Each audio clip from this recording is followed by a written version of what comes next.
Picture this. Saving up to 10% when you bundle your home and auto insurance with USAA. Some things just click.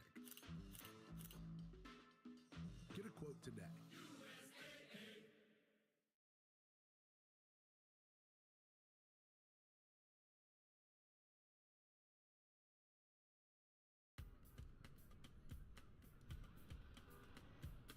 As you may have heard, this year there are 4 incredible new iPhones, and they're all built for Apple Intelligence. iPhone 16, iPhone 16 Plus, iPhone 16 Pro, and iPhone 16 Pro Max. These new iPhone 16 models have been redesigned, inside and out. From the colorful iPhone 16 and iPhone 16.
All right, ladies and gentlemen, and without further ado, welcome to the Classic Clash.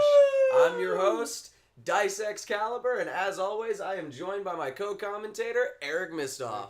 Look how dark it is in this bit. Yeah, it is kind of, the lighting is very different than what we're normally used to. Well, we're about to light this bitch up, and not in a shooting way.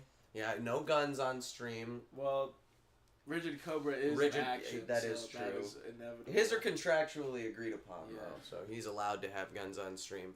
Alrighty, well, without further ado, we're going to switch it over to the main cam. We're going to get this night started. Well, let's hype up the night first. Let me tell you guys what we got in action. Because this is the first ever Classic Clash. You know, this is no fancy gimmicks, nothing crazy. Just good old-fashioned Amiibo Combat Sports entertainment. Tonight we will be crowning the inaugural People's Champion and the inaugural Melee Mayhem Champion, which the votes are in. Our 4 competitors in the People's Championship Fatal 4-Way is set. I'm very excited for that to be revealed later on tonight. We have championships being defended. All 3 World Championships are being defended. Jasmine defending against Gil Fistman and Min Minion. Tater Tot, that fucking dickhead. Defending against Rigid Cobra, who's been on a tear. Definitely been on a tear. We've seen him just completely demolish his way through the FAS roster over the past couple weeks. Yeah. We got Burb, the smartest amiibo in the world, defending against the Fecal Fiend Poop Eater. Tag Team Championships will be defended tonight, and the Wii Universal Championship is being defended by Beef Steve up against Little Nicky Rollins. Yep, a lot of storylines leading up to tonight, a lot of rivalries and feuds to get settled, and at the end, we're going to see who is the new champion or defending champion. And without further ado, we're going to switch over to the live cameras, and we will get right into this night of AWW Mayhem.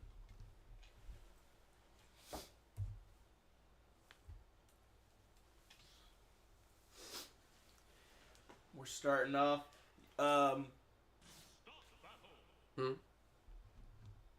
With the cam.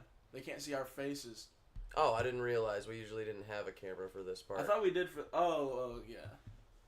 That's fine. I can just add one in real quick. You just got rid of it completely. Yep, just, yeah. Let me just throw that. Boom! Oh my goodness. That's a big camera.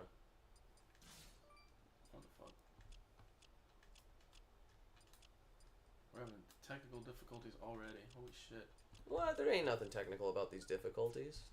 More elementary, my dear Watson.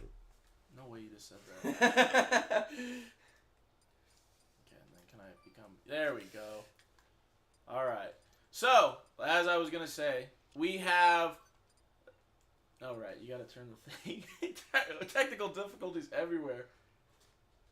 We have to turn on the teleportation podium for these fighters to make their ways to the ring. There we go. Alright, so... Anti-Vax is coming off of a big victory over, what the hell's his name? Scars. Mm-hmm. The conspiracy theory. Yeah, that's what I more normally refer to him as, so I can see why it's easy to forget his name. Scars! But, an impressive victory like that, the AWW collective management team has decided to reward Anti-Vax with a very special gift tonight, the first match in Classic Clash history. He will be going up against a debuting AWW superstar. Oh, really? Okay. One of the hottest talents on the independent scenes. An amazing free agent is debuting tonight, right now, against Anti-Vax. And that individual is... from the land of Switch, Sir Switchwell. This was supposed to be a gift for Anti-Vax? I mean, yeah. He's on the card, isn't he? Did you think he was going to be on the card any other way? Anyway, yeah, you know, Anti-Vax, he's coming off a big victory, so, you know, maybe a little bit of momentum there. Yeah, momentum. That's what you want to believe he's going to have going into this matchup against Switchwell. Yeah, and who we've been seeing a lot of on the independent circuits. Very impressive individual. Very impressive. Heavy emphasis on counters and dodges and striking when his opponent is at his most vulnerable. He is absolutely amazing. Yeah, and if there's anybody on this roster who is at their most vulnerable 100% of the time, it's the anti-vaxxer. So... yeah, all right. Good luck to Anti-Vax, and it's great to do. Congratulations to Switchwell for making it to the FAS roster. Welcome to the roster. We are very excited to see what you have for us tonight. Okay, all right. Anti-Vax, definitely looking forward to seeing you pull something out of your ass. There we go, starting off strong with a 27% lead. Oh my goodness, dropping the anvil for the 45. He's going for the bomb. Look at that expert dodge of the TNT. Yep, definitely showing his evasive prowess here in the beginning. Switchwell is not... oh my goodness! Oh! And he's able to completely shrug off the effects of that explosion. He just ate that explosion, but... you know, there we go. Finally able to secure a 15% hit on Anti-Vax. What I was just about to say is he definitely needs to start taking this a little bit more seriously. Yeah. He's debuting. He can't come out with anything. Oh my God! Anything less than his hardest hitting moves. But he seems to be taking it back, learning from what Anti-Vax is doing, and analyzing. It is his first night. There could be nerves setting in right now, already debuting in front of an audience of this caliber. Yeah. But still able to hold his own very well. They're, you know, evened out. We got a 63 on Anti-Vax, a 65 on Switchwell, but on his second stock, he needs... and he takes... here we go. Anti-Vax... oh my God, a spike! Ooh, evening out the odds. Both of them on their second stock. Ooh, Switchwell takes a big hit. Are we going to see him use his final? First time in AWW? I'm hoping we do, but he's he definitely just waiting. He's holding... oh, there it is! Oh, and he hits it! That was kind of lackluster. What, is that his whole final there, Eric? I think that was it. Oh, okay. Well, that is definitely, you know, not the...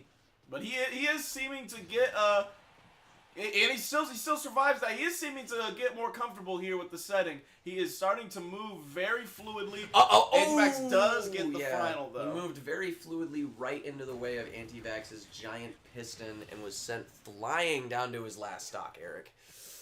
Alrighty, well, Switchwell, if you're gonna show out, this is the time to do it. Yeah, I agree 100%. He has the capacity to do so. I've seen his work on the independent circuit. I think Mac Foley bringing him on was the right choice. But this is the time to prove to the people that now that the spotlight is on you, what you are made of. Definitely, Eric. This is not the time to take it easy. This is not the time to let, any step be wasted in the ring. Especially with Anti-Vax. He's a very technical fighter, and he's going to use your footfalls against you. He's waiting for you to slip up because... Oh my God! Wow! Brings it down to the last stock, both at 0. Were you paying attention? Anti-Vax couldn't even touch Switchwell on that whole stock. No, definitely was showing off his evasive prowess, and that's what we were waiting to see. We were waiting for him to get into his element, and I think he finally has. Look at him. He's absolutely not giving a single opening for Anti-Vax to slip in and have his way with him. No pause, no diddy. Now he just needs to get the damage stacked on, but Anti-Vax seems to be learning from his opponent, evading attacks as well. He's not even looking at him, Eric. This is very oh my God! He looked at him that time. Jesus. Switchwell with a big strike there. Another flurry of strikes. Maybe looking to pop the final here in the late goings of this matchup. Could secure the victory. If there it it is. There it is! Switchwell with an impressive victory in his debut at AWW Future Amiibo Superstars. A beautiful start to a beautiful career here at Future Amiibo Superstars, Eric, as Anti-Vax gives it all, giving him a round of applause from ringside. You love to see it. At the end of the day, while you might not agree with his lifestyle, he's still a respectable combatant. And congratulations, Switchwell, for going forward in AWW as a victor in your debuting match. That was incredible. That was definitely something to look forward to, and that was not me completely forgetting that this is normally where we cut away and I can stop talking. We gotta keep it going. You gotta keep it going in this. There's no editing to save us, and that's why I'm awkwardly continuing to go. As we move into the second match of the night, Tag Team Championships are on the line. The FAS Tag Team Champions On Top Records will be defending against Joseph Horny and Sheamus. No pickles. On Top Records, beautiful careers in both the wrestling industry and the record-selling industry, as they are. Oh, what we got? The Landis Switch has good sanitation. Ooh, must have been. Must have been. Yeah, he was handling. I don't know if the crowd heard it, but if the audience heard it, but Anti-Vax was coughing up something fierce. Yeah, it was coughing something fierce. Yeah, I actually wonder if what we thought was him giving the round of applause ringside was him actually just going, and we just, mistaked it for good sportsmanship. But either way, he still was there. He was. And now we have the tag team champs looking to defend against another a pairing who the inaugural tag team champs who earned their opportunity to challenge the champions here tonight. This is going to be great. Keisha and Bigo have been on their grind in the studio and in the ring, and now they're looking to continue with a second defense. I believe this is going to be second defense. They were able to go up against Nasal Force in the last episode of FAS, and they're able to retain, and that's going to make them go on to retain. This time would make them the longest retaining champions so far in AWW, so I am looking forward to it, Eric. Yep, and of course, we have to shout out the newest single that they just dropped not too long ago. You excited? Oh, yeah, I'm excited, Eric. Lay it on. Squiddy on the titties. Oh, boy, dude. That single. Squiddy on the titties, bro. Definitely. Good. Yeah, that was more of a trap album. Definitely more balls to the wall type of beat, or, as they would say, ink to the stink type of beat. Yeah, absolutely great. And let's hope that they can continue that with this matchup. Ooh, and we already have some support for On Top Records. They are on top, and they're looking to stay there. There we go. Holy Yapatron. Hey, how about you? How about the viewers pause? All right, starting off, we have Young Bigo and Keisha K not looking good with a combined 46% disadvantage against Sheamus and Joseph Horny. Definitely going to have to work against the sheer amount of slipperiness that team brings to every match that they're in. But the champs, they do have a more slower build in their style. They may take a lot more damage at the early going, but they bring it back pretty well. Probably pause.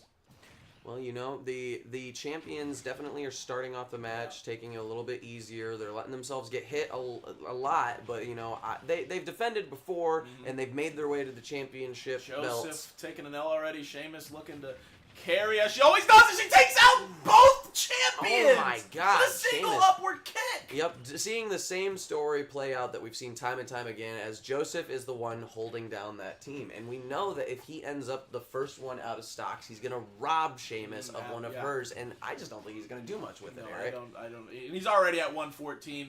Obviously, the champions see him as the weak link, and they are actively targeting him in this matchup. Very smart strategy. Very smart strategy, but they cannot allow Sheamus to get a lead on them because she is a powerhouse. She will not let that be taken lightly. Keisha just lost the opportunity to use her final. Bigo does pop his. Joseph gets caught in it. Ooh, Sheamus, I believe, lost a stock recently. Yep, Sheamus just lost her first. Bigo gets the double up! Bigo gets the double up! Uh-oh, is he going to hit it? Oh, missing a perfect opportunity. There it is! Right in the faces of his opponent, saving Keisha! Able to save Keisha. Is she able to recover? There we go. She's, able to get back into the ring. Very impressive. Joseph is on his final stock. We're waiting for what I said to play out. Is probably going to come sooner rather than later. If he gets eliminated, I would not be surprised if he put Sheamus down for the count by taking her stock. Just took. Ooh, this would be awful if Joseph did it now, and he pops the final right in their faces. This could be the end for the challengers if Joseph loses. Sheamus is all alone. 4 stocks from the champion remaining. She's gonna knock it down to 2 if she can get both of them with this final. Not able to get both. Oh, and Bigo. Keisha able to slip out. Bigo taking the L for his partner. Yep, Bigo not one to take it lightly when Keisha is pushed. He put himself right in harm's way to make sure she was able to stay around for the end of this match. Both of them on their final stocks. No. Sheamus on her final stock. We are seeing history happen right here, Eric. This is where it's going to be decided. Sheamus is trying with all her might, but these two are just too fast and too fierce. Too synchronicity! Ooh, and there we go. The synchronicity of these two competitors has once again led them to defending the FAS tag team belts once again, Eric. That is impressive. 2 defenses. This is history in the making. I am looking forward to seeing a long reign with plenty of defenses from these two. As you can see, their in-ring style is just synchrastic as hell. Absolutely beautiful. And as we have a shout out from the chat, go check out their best-selling single the last 2 months, Squidusy is Life. You know, bit of a love song, a lot like Inkin' on that Squissy, more of a cathartic commentary on today's dating atmosphere. So we're gonna be moving on into the next one. Oh God! Look at that! Sheamus Holy shit! Holy shit! Holy shit! Oh, Bigo with an impressive 552. Actually, we have it's okay because Joseph is still winning tonight. That is true. Yeah, you know, even when he loses, he's winning in life. Yep, and he always finishes first at everything he does. I wouldn't necessarily brag about that. Well, he certainly does a lot. Like to you, he does? Well, you know, so sometimes when me and Giga Chad are working out, like I'm spotting him, Joseph, like trying. You're able to spot for Giga Chad? I don't know if I'd call it. He spots for me. I more so just sit there and am impressed. Oh, okay. But sometimes Joseph tries to, you know, lunk his way over and get a little rep in. And he just likes to talk about how quick he can drain his. But it's not. We're gonna move on to the next match. From that, as we have the main event of the FAS leg of the card. The Sovereign of Switch, Tater Tot. Ooh, are you alright? Are you okay? You okay? You sure you're gonna make it? You want me to take? Yeah. Alright, okay, so the Sovereign of Switch, Tater Tot, the ass that he is, going up against Vigilante Justice itself, Rigid Cobra. I know I failed in the past to put this asshole in his place, but if I had confidence in anyone on the FAS roster to do so, it's the man that 3-0'd his debut, took out Scars, took out who was second? Was it Antivax? Took out Antivax, and he took out Isaiah Caliber. This is the man to do it. This is definitely the man to keep your eyes on in the AWW roster. FAS has been his playground for the last 4 weeks, Eric, and now he's finally ready to step up to the big leagues and take down Tater Tot. Tater Tot able to stop the rocket launcher. He obviously is not an idiot. Not only can he read minds, but he probably does his homework on his opponents. He probably did it before the match, like directly before the match, because like I said, he can read minds. I know, he's done that. I've seen him do that thing where he just like goes with a book and he goes... He's done. He's over. He's got all the knowledge in his brain. So this is definitely a punch up from the competition that Rigid Cobra is used to. Yeah. But, you know, I've never seen Rigid Cobra put on its toes before, and I wouldn't be surprised if tonight we see a different side of Rigid, as he just took a a pretty bad L for his career. Falling off ringside, I've never seen him succumb to that before. Fighting Tater Tot is more so mental than it is physical. Obviously, Rigid Cobra is an impressive physical Brain Blast! Eric, you all right? I think you shouldn't look directly at the screen when that happens. Oh my God. And I do take your commentary very seriously on this fight because you have been across the ropes from Tater Tot. You felt these things firsthand, and that goes to say, like, in your own words, how resilient Rigid Cobra is in this situation, able to withstand and still have the helicopter. That was quick. It was. Ooh, and he took care. But you're right. I do have a little bit more insight than than actually every other commentator that we have on the team, which is you, because I fought Tater Tot. Fought is putting it nicely, as he basically dismantled me mentally, as he's looking to do the same to his challenger tonight. Ooh, yeah, definitely. Broke the shield! Oh my God! Big shield break! Holy shit! What an absolute gobsmacker of a move, as he just confuddles the mental mastermind himself. Not even a mental mastermind like fucking Tater Tot can prepare himself for a point-blank rocket launcher to your shielding ability. And as both of these competitors are on their final stock, Rigid Cobra has the opportunity to make a big move up here in the FAS roster, proving himself not only in these past 3 matches, but against the worst amiibo I've ever seen, Tater Tot. Yeah, worst amiibo as a person, because he is obviously a very talented fighter. As he's looking to make another Brain Blast, Rigid Cobra needs to avoid this at all costs! Oh no! Oh no, the Brain Blast! Oh, and Eric, it's an awful, awful feeling knowing that the same thing that put you out of commission is the same thing that took down Rigid Cobra's insane momentum here at FAS tonight. I will not fault Rigid Cobra whatsoever. It's hard to prepare for this kind of opponent. Like I said, as much as it is physical, it is 10 times more mental. And maybe Rigid Cobra just wasn't ready for that specific game to play against Tater Tot. It's unfortunate to see Tater Tot defend. But if I were him, I would not write off Rigid Cobra. There is no way that Rigid Cobra takes this lying down and just says, you know what, I got beat. I guess I'm going to go to the back of the line. This man will be gunning it for the most evil man on all of AWW. I definitely see a rivalry brewing here tonight, Eric, as Rigid Cobra's steam has been taken straight out of the engines, and he's been halted to a complete stop with his absolute the momentum he's maintained these past couple weeks.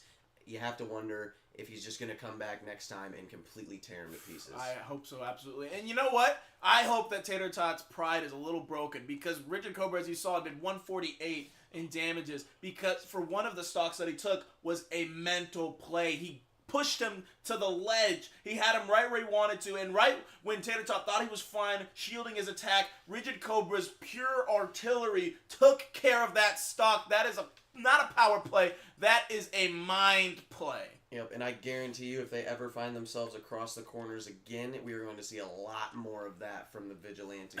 I agree.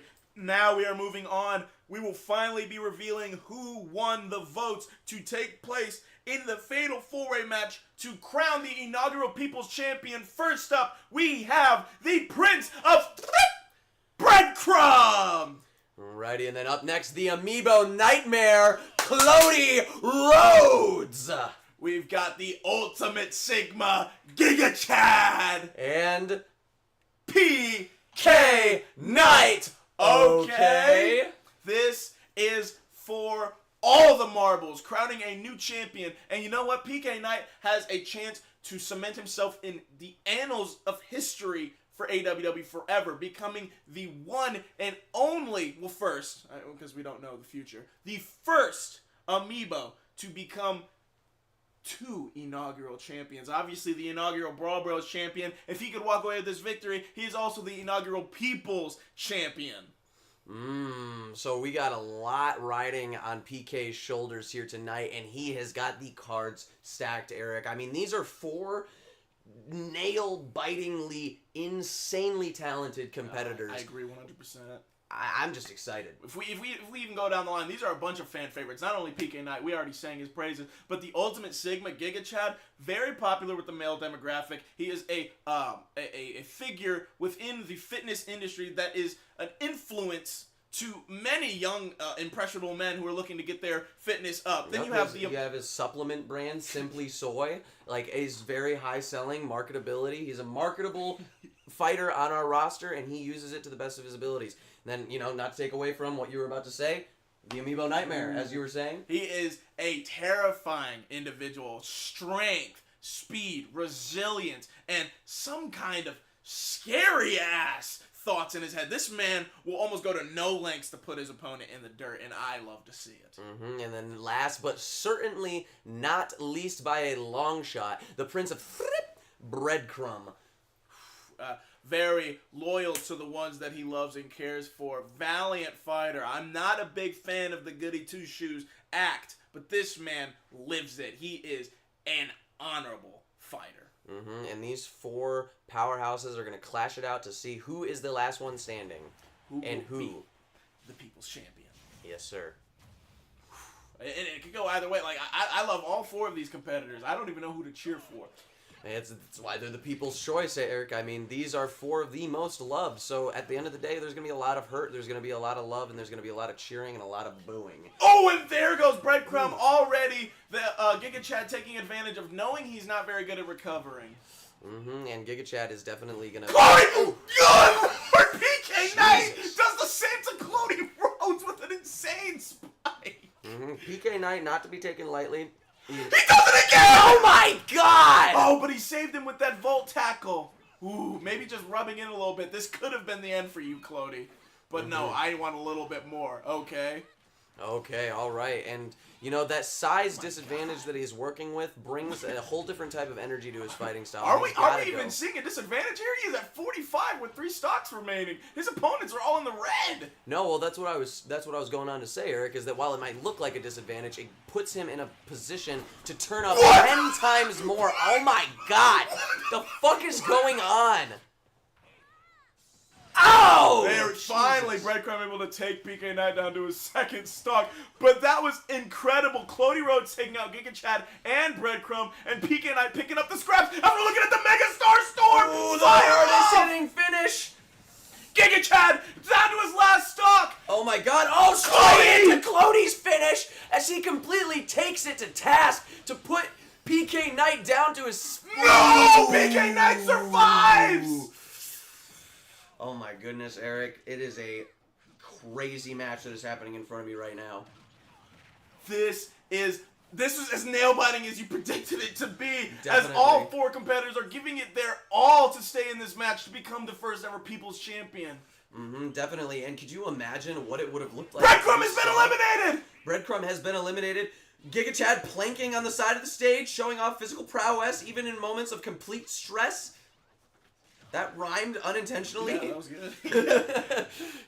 Now they're seeming to team up against the Amiibo Nightmare, who just took PK Knight down to his last stock. Giga Chad has the final, ready to rip. Oh, it looks like he's looking for ring spacing. He wants to hit both of them with it. That is the smart play. He's doing a little bit of healing there. Clody. Oh, Clody's gone! Oh, God. PK Knight's down to his final. Are we going to see 2-time inaugural champion? PK Knight! Oh, my God! The Star Storm! The Mega Star Storm has made history! He's the first ever Pro Bros champion and the first ever People's Champion! And everybody's saying it right now. Let me hear it. PK Knight!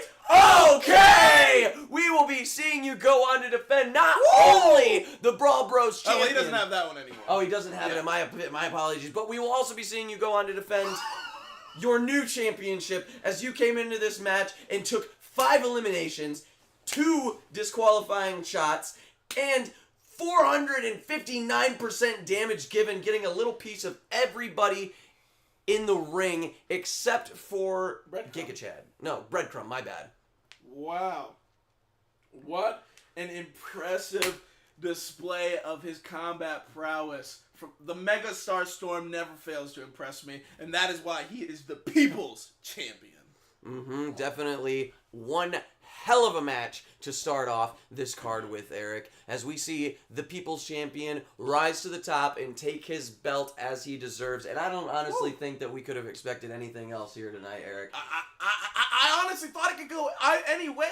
Obviously, him being in the match, knowing his history, there was a very big chance of him becoming the first ever People's Champion. But to see it actually come to fruition was a whole different experience in and of itself.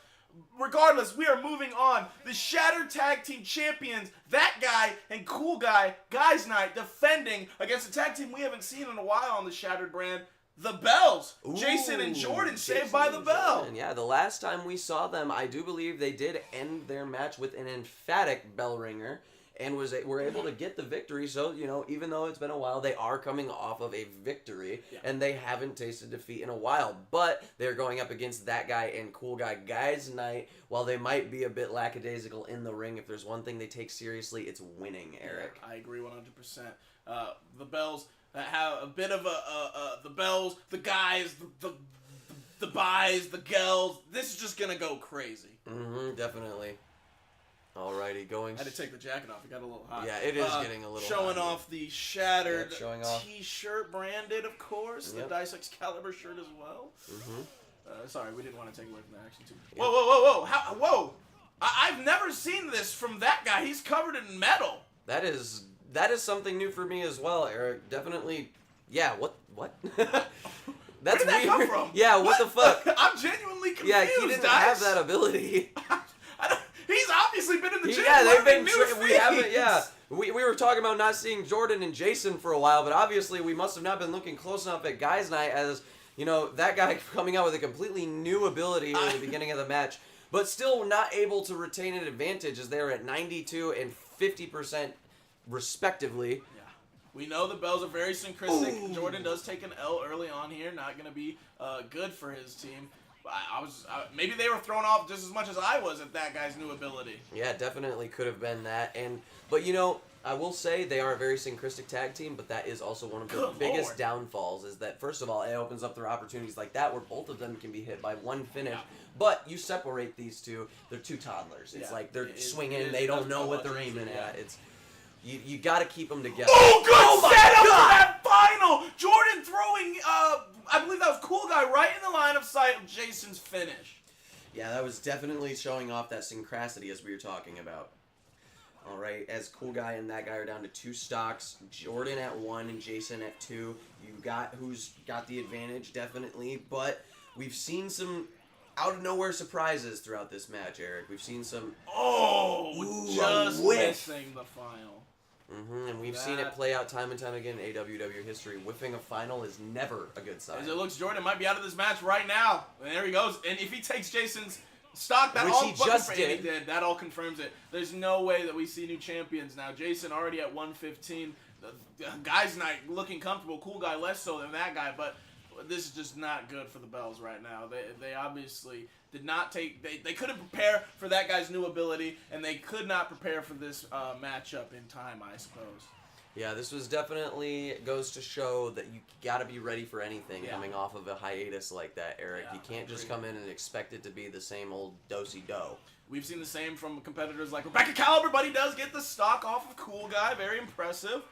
Rebecca Caliber gone for such a long time that when she came back, Jason is gone. Jason Bell is gone.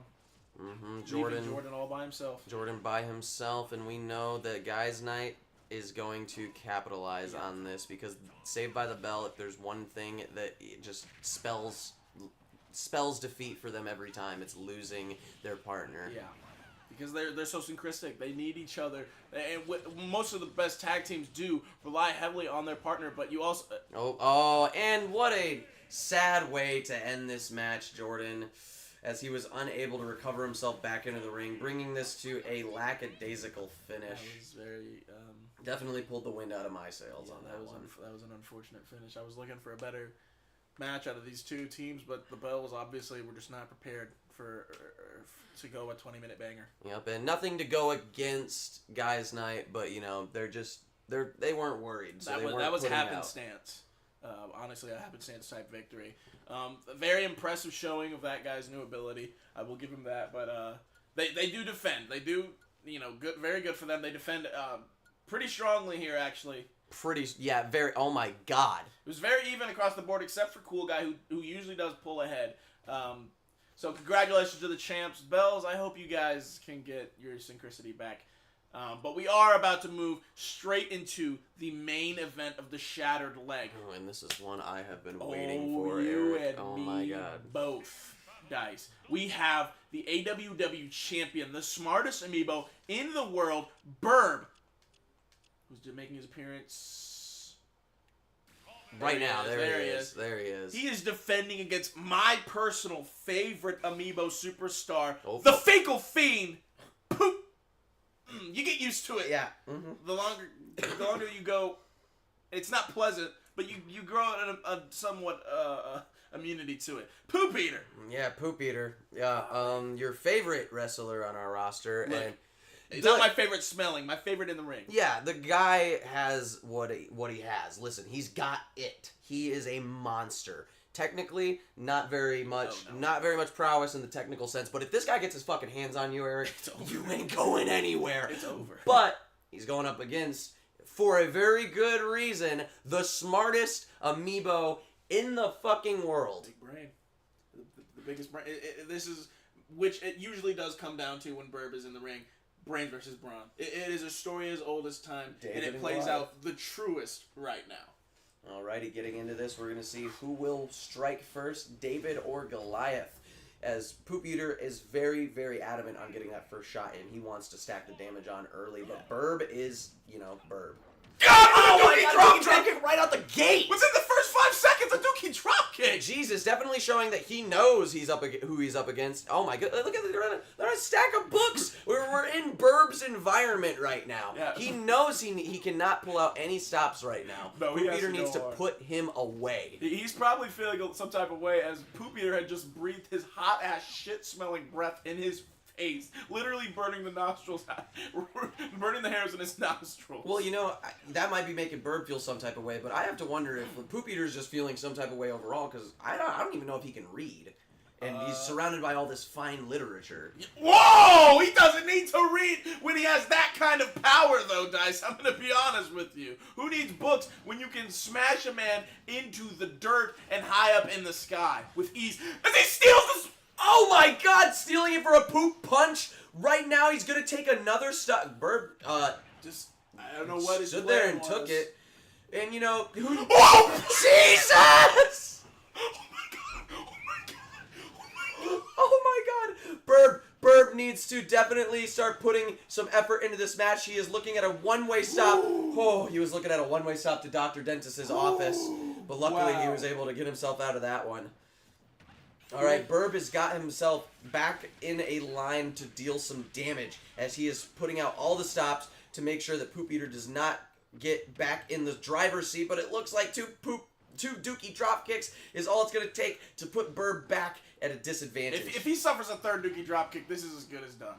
I don't see Burb surviving that. And once again, the fiery shit breath coming out of Poop Eater's mouth. Look how close he is to the poop punch. This is all she wrote. This match is done. We have a new AWW champion. Oh my god, and it is a smelly one at that. Oh, good lord. Poopy punch, and I can taste it from here.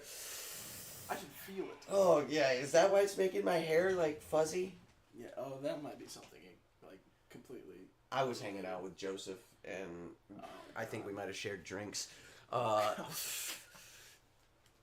Anyways, we see a new champion crowned here tonight as Poop Eater eats good. You are not lying. He had a meal tonight, and I guarantee you. Hey, he's gonna have another one when he poops it out. God, that was so fucked. But that's how he is. But that's how it is, man. We're not telling lies. This man lives the name. He is the fecal fiend. He is disgusting. From the chat, the defecating domination that was pretty good too. Poop Eater's performance here tonight. Holy shit. Impressive victory. That was a massive victory. I can't help but see up on the board that we still have an ex-champion's name where Poop Eaters should be. All right, leading into the final leg, the golden leg. What do you got to say about this leg, Eric? I know you usually have a lot, so you a lot of good things usually. Let me just hype up the matches instead of the brand in and of itself. We already know I don't respect anything about that brand, specifically their manager. Alrighty, well, after those lovely words of encouragement to the Golden roster, we're starting off with our first matchup. This is blood. This is a blood match between two blood relatives. They are 2-2.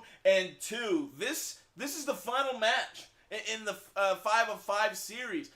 Whoever walks away from this, the victor, main event Mario or Long frickin' Rollins, is realistically the greatest Rollins brother in the family. And do we really want that to be main event Mario? No, we don't. No, we don't. We want Long frickin' Rollins to pull through. But at the start of this feud, guess who 2-0'd Long out the gate? Main event Mario. Taking into account that he also smashed him in the head with a bat, might have attributed to those two victories. Might track because then the two following matches were Long's victories. Maybe by that point the concussion had wore off. And if that's the case, main event Mario is in some deep shit, no poop eater, right now. Definitely. This is where it happens, folks. We've seen it play out over these weeks. We've seen the matches. We've seen the underhanded tactics Mario brings to this promotion. We've seen Lonk power through and push his way to this match, this deciding moment where he is going to prove that he is the only Rollins brother to have destroyed Mario's reputation and prove himself as the greatest of the Rollins family here tonight, Eric. I am very excited to see it. We already know the match stipulation. This is a grudge match. It favors Long. He is very resilient.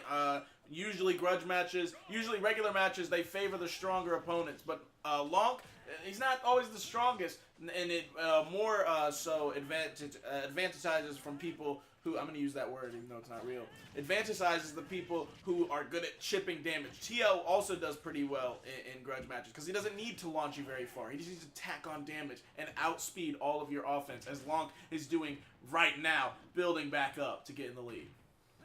Yeah, you know, Mario started off with a bit of an advantage on Locke, as he always does. He has that massive size advantage, but it always peters him out in the later halves of the match. So this is really a battle of attrition, as these two are going to go neck and neck all the way down to the finals of their percentage HP-wise. But what's going to really be the decider is how long it takes them to get there, because Mario could easily finish this quick. But if Lonk keeps him on his toes long enough, he's going to lose all that steam, all that momentum, and Lonk is going to come out on top.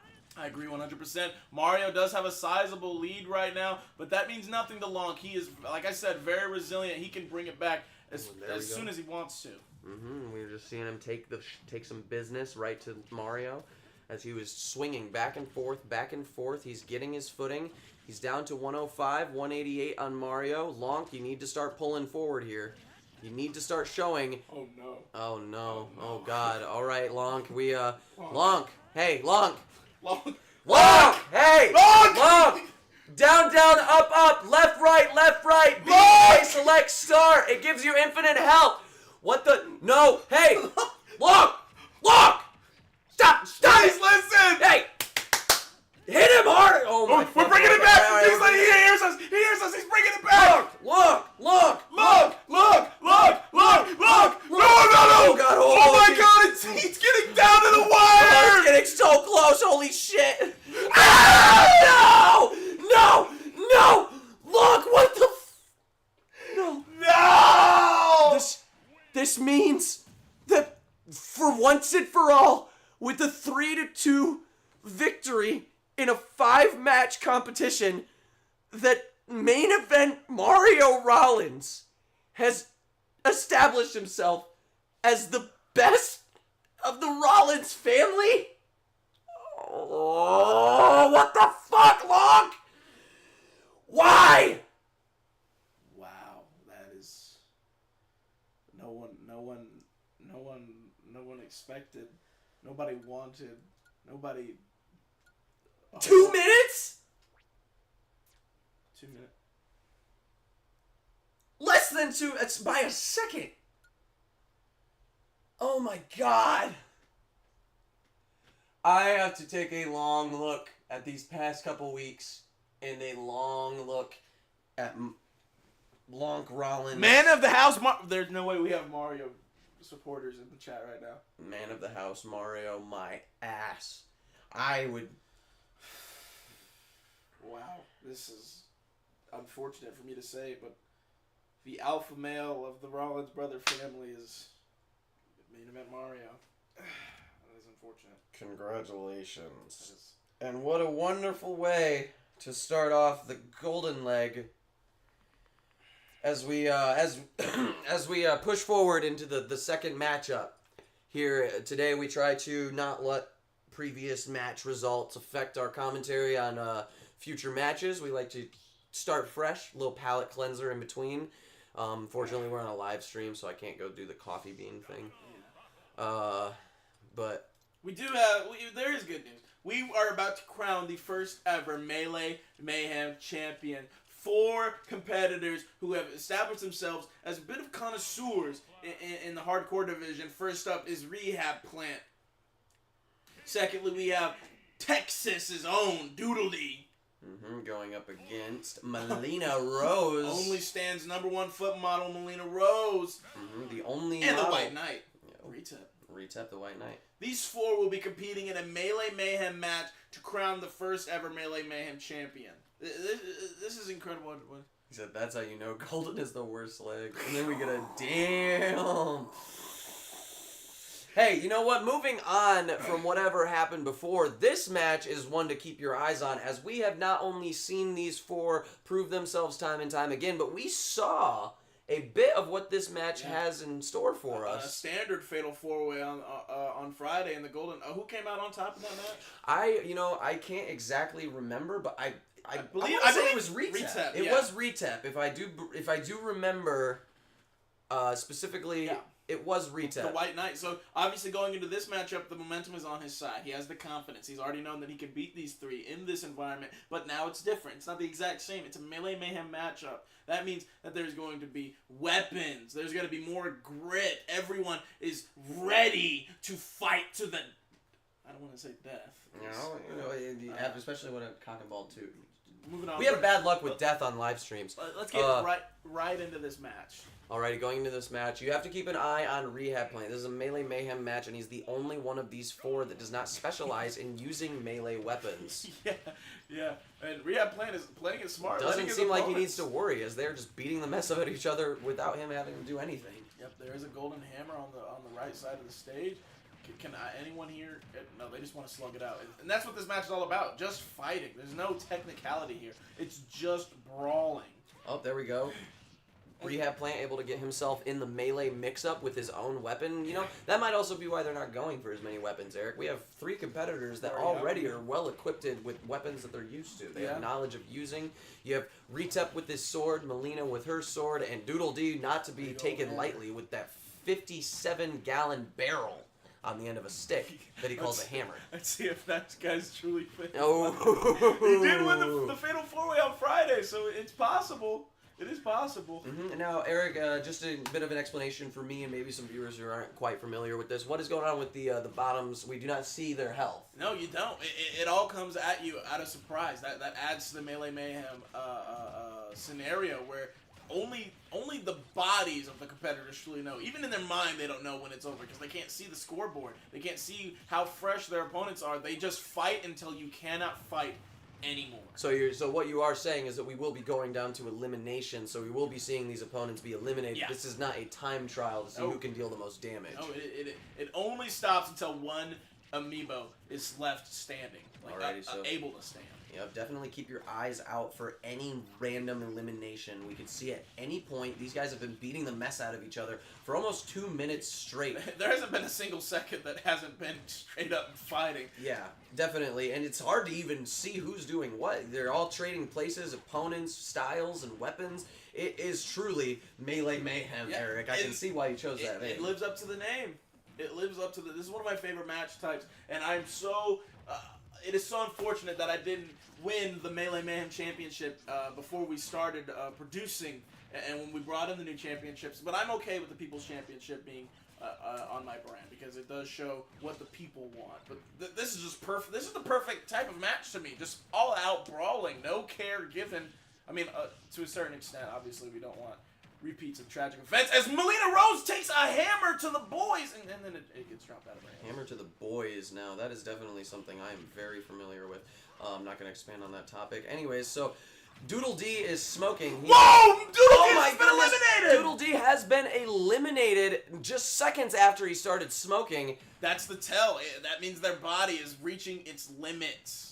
And with Doodle D's massive size, you have to just... Oh, it was a detriment for sure. It was a detriment, but you also have to just give credence to the fact that he pushed himself that long. Yeah. He was going balls to the wall for this long and very just now petered out. Very impressive. But in this matchup, it favors the smaller opponents. That's why Retep, I feel like, has the advantage going in. You're less of a target. Doodle D, when they're all brawling on top of each other, he's going to take the brunt of that offense because he's so, large. Yeah, even if you're not aiming at him. Melina's smoking. Melina in trouble now. Uh-oh, Melina's in trouble. There she goes! There we go. Down to Rehab Plant and Retep. 2 R's ready to finish this out.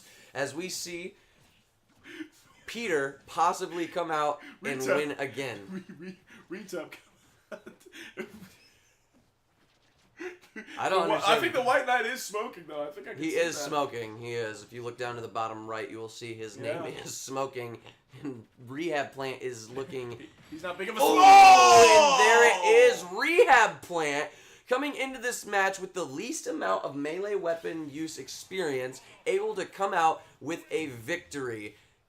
Maybe that worked to the detriment of his opponents. Maybe they didn't see the need to use outside forces that were being provided to them by the ring hands. Maybe they said, you know what, I've got this sword, I've got this hammer. Why do I need to pick up this flaming fire bar or this death scythe or this flower or any of these offensive And then you weapons? got Rehab Plant. He's just like, oh, dude, I'll pick it up and do anything. Taking advantage of all. And let's take a look. He got all 3 eliminations. Oh, which my is goodness. impressive. Very impressive.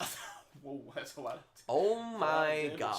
That is a lot of damage. Oh. He won this handedly. He didn't even give them the opportunity to eliminate each other. He said, yeah, I'll take this one, I'll take this one, I'll take this one, and I'll take that belt.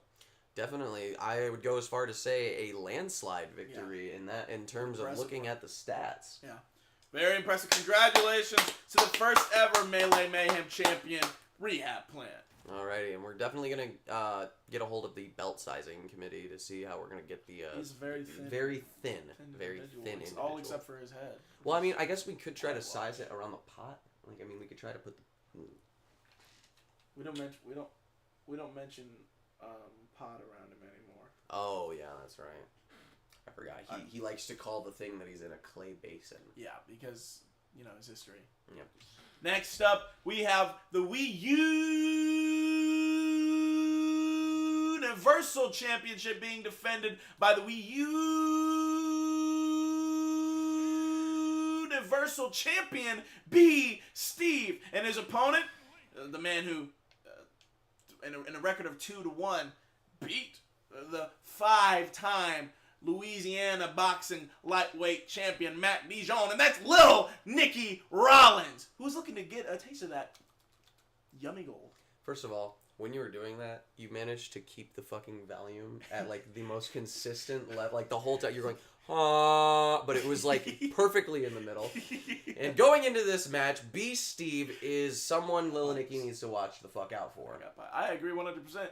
While Nicky usually does walk into a match being the most technically sound Amiibo superstar, B. Steve is the most technically sound. I mean, like his ability to use different weapons and blocks and explosives, it just absolutely favors him whenever he fights anyone. Dude, he builds weapons in the middle of fighting. Exactly. He is. I know that Burb is the smartest Amiibo in the world, but this man is a close second. He might be the craftiest of Amiibo in he the is. world. Well, he is the craftiest. That is true. Yeah. That is not even. I would love for that distinction to be mine, but he's the craftiest. Alright, he's Lil Nicky using that first win speed advantage to start off. Just little jump kicks, high kicks. He is floating right over B. Steve, who is never really fazed by his opponents. It's almost as if he doesn't really care about the match whatsoever. He just happens to be the best at what he does. You know, I'd go as far to say that I don't even know if he realizes that a match is supposed to be happening. I would almost just expect that he's just doing his own thing, and he just happens to win. Yeah. That's what I'm saying. Like he's so nonchalant in there. He doesn't seem to take any of his opponents seriously. Not out of a lack of respect for them. He just is blissfully unaware. I know he's a prospector by trade. He's just trying to figure out what's in the soil. He's over here digging up minerals and little things here and there, and little Nicky just seems to be getting a little frustrated. Yeah, Nicky is giving it his all, and he sees that his opponent's not taking him seriously, and we know that Nicky loves to be taken seriously. Oh my goodness! Oh my God! Hammering Steve off stage. The absolute accuracy shown by Lil Nicky is impressive. That was an impressive feat from Lil Nicky, able to pinpoint precision hit him twice. Yeah, absolutely, but B. Steve not able to get the stock, but his second win ability did bring him back down to 10%, which Nicky is obviously frustrated about and trying to build him back up, and he is doing so handedly. And Steve has busted out the golden set of weapons, and you know, what better way than on the golden card to fight the rest of the match with golden weapons. As he's going to get the stock here on Nicky. He was at like 140. Ooh, and taking a little bit to taunt there in the middle of the ring, showing off that he might be aware that he's in a match. Actually, maybe he does know now. Maybe those two projectiles on the side of off the stage got him a little pissed off. Yeah, woke him up a little bit, as he seems to be not looking for objects anymore as much as he's throwing them directly at Lil Nicky. Yeah. Dropping an anvil, right as you said that. Nicky's still not giving up, though. He is, resilient, dropping a bomb right in the face of B. Steve. Yeah, B. Steve at 123.1% on his third stock still. Yeah, he just taking it. Very resilient. Nicky needs to get the stock now before his final comes up, or he probably, and there he goes. All right, there we go. Finally evening out the odds, but definitely at a 41% disadvantage. He's going to have a long ladder. Oh my God! Right at the top of the stage? That might kill! That might kill! Oh, not quite enough. Oh, he could have swung back in to get the smash ball there, but, you know, he's not really paying attention, it seems. It might not be over. He might be going for it. Uh-oh, there we go, there we go. Well, the smash ball is looking like it's about to be on its way out. Nicky missed the grappling hook! Oh! He missed the grappling hook recovery, and now B. Steve has he's starting to hamper down on that, but he does have a sizable advantage still on 2 stocks. Yeah, and that just goes to show the mindset that Lil Nicky has found himself in. He's too focused on what's going through his opponent's head that he missed a very easy recovery, and he's caught in a final. B. Steve, this might just be enough. He is very close to the side of the stage. Nicky able to survive. Not quite enough. Is he able? He's able to hit that grappling hook, and he's coming back in swinging. He is halfway to his final. B. Steve at 114. He needs to take care of this stock now and needs to take as little damage as possible going into B. Steve's last stock. He definitely does not have a moment to waste. Every second that he is not taking damage to B. Steve's doorstep is a second wasted. I agree. That was smart. Oh, but B. Steve able to come back with a receipt that you are not going to be able to handle the refund for. Nicky able to get B. Steve down to his last stock. 83% is Nicky with his final very close. He needs to tack on damage, get that final ready, and he probably could walk away with the victory, and he seems to be doing exactly that. B. Steve cutting off his momentum just a little bit to recuperate himself. Nicky almost tactically... Oh, but B. Steve right ahead of him. I was about to say, Nicky gave himself his final smash by exploding himself with his own bomb, but B. Steve was also one step ahead of him, using that slight flinch that he did, giving himself that damage to secure the bag and a defense. Once again with his signature house that he built in less than 5 seconds. And he actually did it, as we found out with Elton Juan and his sweatshop workers that he makes build all of it. I'm sorry, AWW. He was fooling us all. I have been a fool to think that Elton Juan has gotten by on his own merits as far as he have, when really he's just like every other slumlord on the planet, paying minimum wage workers to build mansions that he can charge 6-figure rent. He's like the DJ Khaled of carpentry. Legit, yeah, that is, yes. Exactly, dude. Like, you just say it, and it makes sense. Yeah, it does. All right. And now, on to the main event. You can take this one. All right, that's good. For the main event, and one that we have been waiting for, as we have seen time and time again, these opponents looking forward to this match. I mean, Gil Fistman thinks he already has it in the bag, as we have a triple threat match for Golden's championship belt. The Ultimate World Champion, Jasmine, defends against God's Fist of Fate, Gil Fistman, and Minion.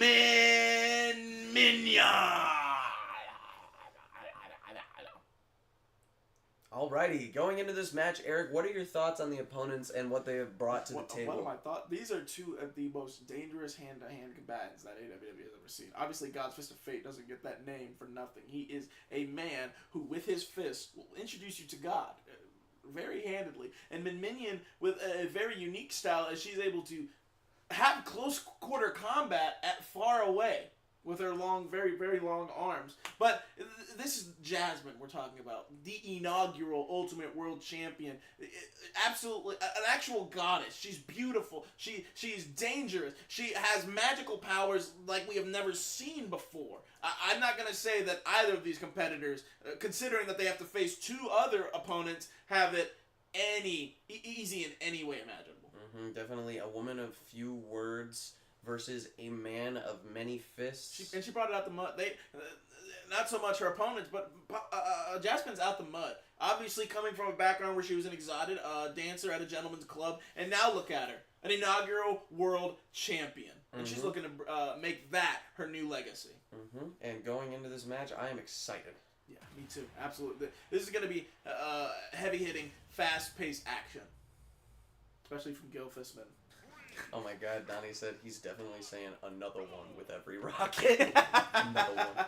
Alrighty, and starting off, Minion taking a 37% damage. Gil Fistman at 40. Jasmine sitting at 15. Golly, Gil Fistman, he obviously has a high level of respect for his two competitors, as he's not taking it easy on them whatsoever. We're seeing Gil Fistman. You know, it's been a long time since I've seen him fight outside. You know, he's been able to rumble around, really test his mettle. You know, throw his weight around without having to worry about bringing the. Good Lord! Jesus! Minion. And Jasmine taking out both opponents. Wow! Ooh, Minion and Jasmine able to team up there for a second to get Gil Fistman out of the picture. Oh! Jasmine takes the brunt of it. I think though that Minion was aiming for Gil Fistman. That might just put their little team up to an early end, as I don't think Jasmine's going to take that lightly. Even if she didn't mean to, she still hit Jasmine. Yeah. And she jumped her. Did you see all those people that I've never seen before in my life? Yeah, I was kind of wondering what was going on there. Good Lord, and Jasmine takes another final! Oh my goodness, But he's able to get both of them? Ooh, Jasmine. Minion only gets eliminated there. Jasmine's still... And Gil Fistman is still at 3 stocks, by the way. Yeah, Gil Fistman. There it goes. Never mind. Oh, coming in for the Mega Laser is Jasmine. Can she get it? There it is. Both opponents sucked up into the black hole. Pause, no diddy. Not enough to get a stock off on either of them, but still enough to make sure that they know she is here and she is ready to turn up for the second halves of this match. Oh, God. Gil Fistman has the smash ball. This is not good. Oh! And now it's out in play again.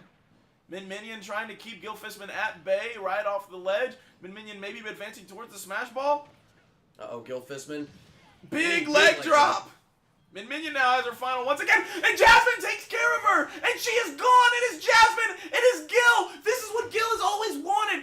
I heard him saying that he was upset that this became a triple threat, but now it is a singles match between him and possibly his greatest adversary. And this is where his words are put to reality. As he said it himself, it is going to be a brawl to remember. It is going to be a smackdown.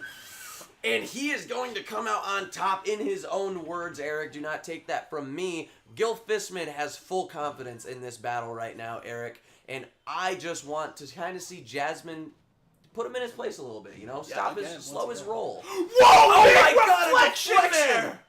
That was incredible from the champion, who now has Gil on his back feet. Uh-oh. Oh! Gil down to his final stock, something I have not seen in a very, very long time, and he is turning it up. He is definitely feeling it now. He's seeing that he was right to take her seriously. He was right to put forth his full effort because she is matching his momentum. Absolutely. But now Gil Fistman has his final unlock. Jasmine using all of her magic to keep him at bay. That was incredible! This could be it!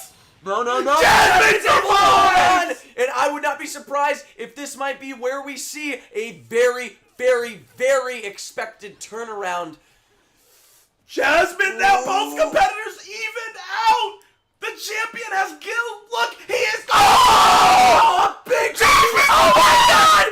Oh no! Not able to make it back as Gil Fistman secures his spot at the top just like he said he would. What an absolutely amazing Final Four stocks from those two competitors. Wow.